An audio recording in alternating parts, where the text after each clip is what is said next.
पूर्वतन चंपुआ विधायक जीतू पट्टनायक जोड़ा स्थित पुराणा घरे सशस्त्र डकायती घटन 11 जन को गिरफ कलानी पुलिस।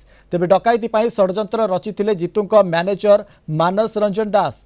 घटना पूर्व घर पूरा भिडियो बनाई डकायत गैंग को पठाई। गत 28 तारिख विलंबित राति में जीतू पट्टनायक घरे सशस्त्र डकायती होता। तेबे गिरफ डकायत मानक ठारू व्यवहृत बोलेरो कटर मेसीन और अन्य सामग्री जबत होईछि।